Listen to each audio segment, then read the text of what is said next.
उनकी सारी शर्तें मानने से मना कर दिया। औरंगजेब ने उन्हें जोकर के कपड़े पहनाकर परेड करके अपमानित किया। संभाजी महाराज और कलश को भयानक यातनाएं देनी शुरू कर दी। उन्हें और कभी कलश को ऊंटों से उल्टा बांध दिया गया और मुगल सैनिकों ने उन पर पत्थर, मिट्टी और गाय का गोबर फेंका। औरंगजेब ने संभाजी महाराज और कवि कलश को यातना देकर मौत के घाट उतारने का आदेश दिया। कवि कलश ने 4 दिन की यातनाओं में ही अपने प्राणों का बलिदान दे दिया। संभाजी महाराज पूरे 15 दिनों तक यातनाएं सहते रहे। मुगलों ने मानवता की सभी हदें पार कर दी। बड़ी क्रूरता के साथ उनकी जीभ काट दी गई। दर्दनाक यातना में उनकी आंखें, नाखून और उनकी त्वचा को निकालना शामिल था।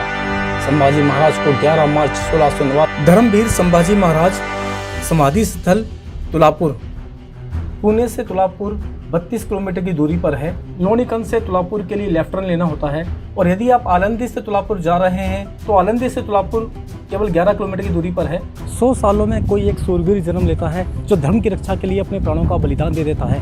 तो आज के इस वीडियो में आप ऐसे ही एक सूरवीर के बारे में देखने वाले हैं। यह है श्री छत्रपति धर्मवीर संभाजी राजे समाधि स्थल और मैं आपको पहले इसकी लोकेशन दिखा देता हूँ। ये तुलापुर रोड के जस्ट सामने ही है। यह है आलंदी तुलापुर रोड, सामने है धर्मवीर संभाजी समाधि स्थल। दोस्तों, इस वीडियो को देखने से पहले मैं आपको बोलना चाहूँगा कि यदि आप मेरे चैनल पर पहली बार आएँ तो प्लीज़ सब्सक्राइब दिस चैनल और बेल आइकन को प्रेस करें ताकि आपको मेरे आने वाले नए वीडियो का नोटिफिकेशन टाइम से मिल जाए।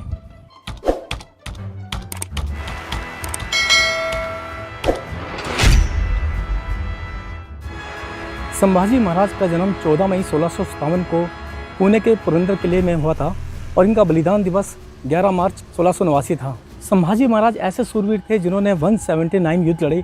उनकी किसी भी युद्ध में हार नहीं हुई थी। वो एक अपराजित योद्धा थे। संभाजी महाराज मराठा साम्राज्य के संस्थापक छत्रपति शिवाजी महाराज के सबसे बड़े पुत्र थे। संभाजी महाराज का जन्म 14 मई 1657 को पुणे के निकट पुरंदर किले में हुआ था। संस्कृति और 7 अन्य भाषाओं के विद्वान छत्रपति संभाजी महाराज ने संस्कृत में एक अत्यंत प्रतिष्ठित कविता पुस्तक बुद्धभूषणम सहित कई कविताएं लिखी। सन 1674 में छत्रपति शिवाजी महाराज के राज्याभिषेक के समय तक वे अपने कौशल, बुद्धि और व्यक्तित्व के लिए जाने जाने लगे थे। शिवाजी महाराज की मृत्यु की खबर सुनकर औरंगजेब 1680 ईस्वी में मराठा साम्राज्य को खत्म करने के लिए दक्कन में आया था। मुगल सेना जो कुल मिलाकर लगभग 5 से 6 लाख सैनिकों और 4 लाख हाथियों और घोड़ों के साथ आई थी, जो उस समय दुनिया की सबसे बड़ी सेना थी।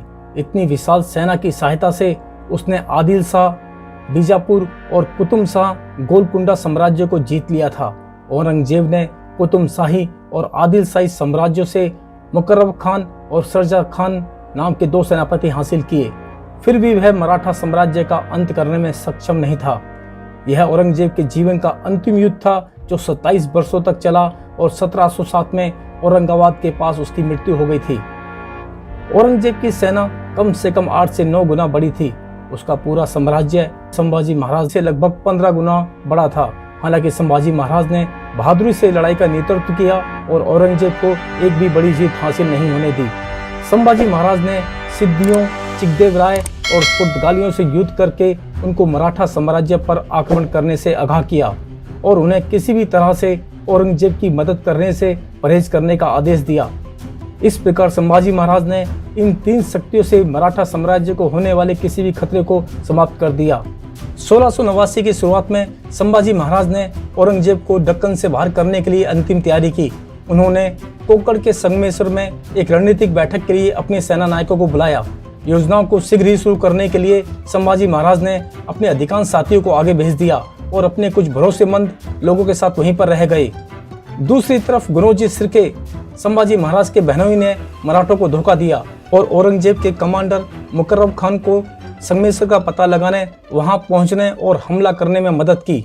जब संभाजी महाराज संगमेश्वर के बगीचे में थे, कुछ मुद्दों को हल कर रहे थे और शहर से निकलने ही वाले थे, तभी संभाजी महाराज और उनके लोगों को चारों तरफ से मुगल सेना ने घेर लिया। मराठों ने अपनी तलवारें निकाली, हर हर महादेव की गर्जना के साथ मुगलों पर वार किया। मुगल सैनिकों की बड़ी संख्या होने के कारण 1 फरवरी 1689 को संभाजी महाराज और कवि कलश को बंदी बना लिया गया। अगर गनोजी ना होते तो मुगल कभी भी संभाजी महाराज को पकड़ नहीं पाते। 20,000 लोगों की मजबूत सेना के साथ जुल्फिकार कराड़ और फिर बारामती और अंत में भीमा नदी के पास बहादुरगढ़ की ओर बढ़े।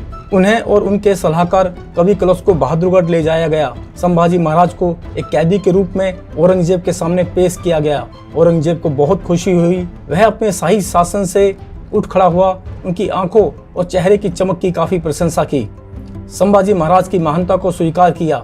औरंगजेब ने कहा कि यदि उसने सभी मराठा किलों का आत्मसमर्पण कर दिया, अपने सभी छिपे हुए खजाने का पता बताया, उन सभी मुगल अधिकारियों के नामों का खुलासा किया जिन्होंने उनकी मदद की और इस्लाम धर्म को अपनाया, तो उन्हें जीवित छोड़ दिया जाएगा।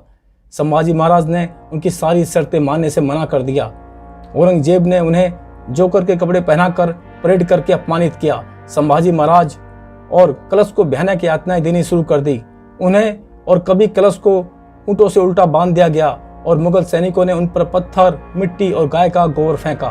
औरंगजेब ने संभाजी महाराज और कवि कलश को यातना देकर मौत के घाट उतारने का आदेश दिया। कवि कलश ने 4 दिन की यातनाओं में ही अपने प्राणों का बलिदान दे दिया। संभाजी महाराज पूरे 15 दिनों तक यातनाएं सहते रहे। मुगलों ने मानवता की सभी हदें पार कर दी। बड़ी क्रूरता के साथ उनकी जीभ काट दी गई। दर्दनाक यातना में उनकी आंखें, नाखून और उनकी त्वचा को निकालना शामिल था। संभाजी महाराज को 11 मार्च 1689 को बाघ नख हथियार से उनकी छाती और उनकी पीठ पर वार किया गया। अंत में पुणे के पास तुलापुर में भीमा नदी के तट पर एक कुल्हाड़ी से उनका सिर काट दिया गया। संभाजी महाराज की समाधि उसी स्थान पर बनी हुई है जहां पर उनका अंतिम संस्कार किया गया था। इस तरह धर्म की रक्षा के लिए उन्होंने अपने प्राणों का बलिदान दे दिया।